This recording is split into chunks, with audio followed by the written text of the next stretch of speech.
And good afternoon, everyone. This is Kilo Charlie 9, Victor Kilo Victor, and this is the Friday afternoon Qso-Vlog network. If you have a radio you want to check out, give us a shout. We're recording now live till 5, and then we'll post it up on YouTube, so you can come by later and do a call letter search for KC9VKV, Kilo Charlie 9, Victor Kilo Victor, and that will take you to our Qso-Vlog page, where we're now featuring about 860 some odd Qso-Vlog air checks. Also this afternoon, we're running 4 Internet SDR receivers monitoring Rochester, New York, Atlanta, Georgia, Arlington, Virginia, and Milford, Pennsylvania, trying to get a better copy on our 100-watt friends. And the audio from these 4 SDR receivers comes up on a 6-position rotary selector. Also on this selector is our local receiver audio, and today our local receiver is running 2 large 10-foot vertical magnetic loop antennas, one aimed north and south, the other east and west. The north-south mag loop can be rotated, and they're selected by a 3-position rotary selector. Position 3 of this selector is a co-phase option that many times is 3 to 4 dB hotter than mag loop 1 or 2 by themselves. We do use a lot of rotary selectors in our shack, mainly because there's nothing faster than a rotary switch for comparing multiple signals. And today we'll be running 2 separate transmit and receive radios. Our normal, highly modified YEASU FT990 will be the transmit radio, and an ICOM 7300 will be our test receive radio. The idea being that the 7300 has a lot newer digital receive technology, so that's what we'll be evaluating. One of yesterday's great radios, the YEASU FT990, and an A/B test with the newer ICOM Digital 7300. Of course, this is just a sidewalk survey because they will not be sharing the same antenna. The 990 will be on a resonant no SWR dipole antenna, and the 7300 will be using our large twin 10-foot magnetic loop antennas with co-phase option. Also today, for the first time, we'll be running our new visual input source indicator. So when we switch receivers from the 7300 to the 990, you'll be able to hear the switch and see the switch automatically. And since it is an input source indicator, you'll also be able to see which of the Internet SDR receivers I might be using at the moment.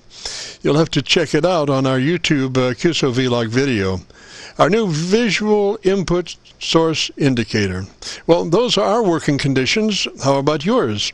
This is the Friday afternoon Qso-Vlog network. And now let's check in and see if CHARLEY-K1GZL is on the frequency to bring us up to date on the latest 40-meter band propagation.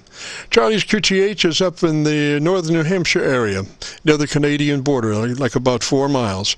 Charlie, you got a copy? Charlie, you got a copy?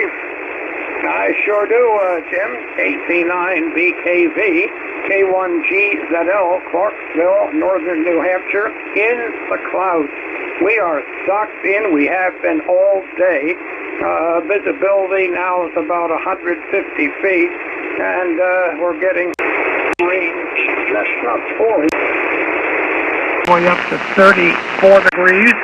And we had some freezing rain early this morning. So it's a miserable day.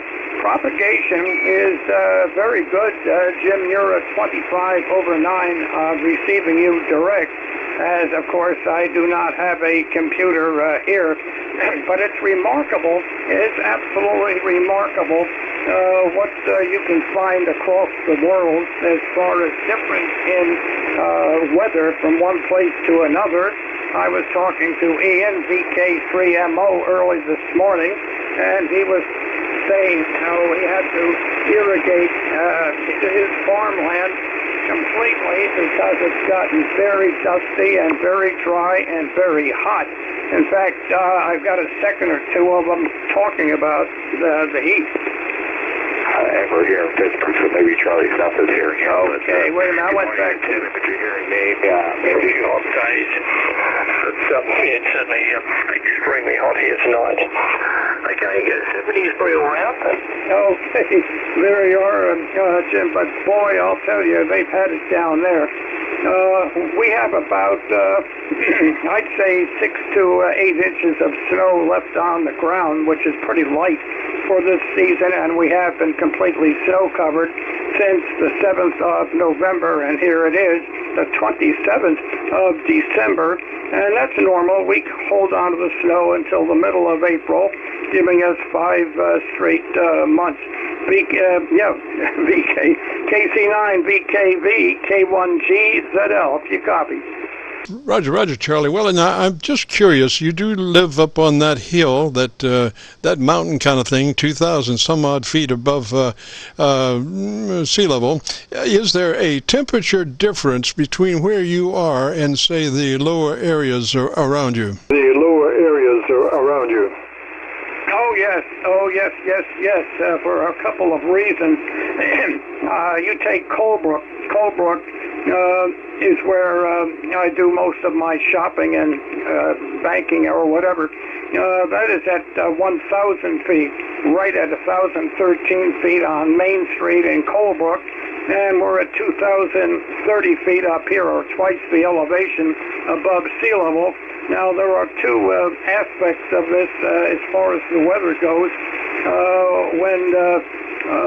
When we get a west and northwest flow, and even a south-southwest flow, the moisture is forced up along the higher elevation and squeezes out moisture.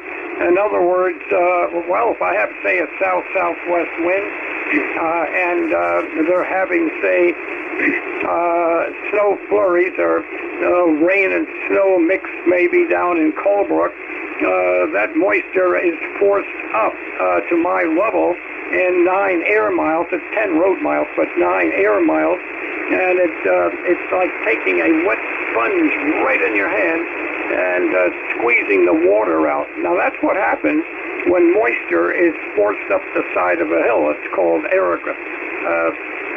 It's upsloping. It's upsloping, and it just squeezes out the moisture. I even get more of that on the northwest side. And moisture is swinging around a storm, which might be out in the Gulf of Maine or in eastern Maine or Nova Scotia, and the backlash hits us.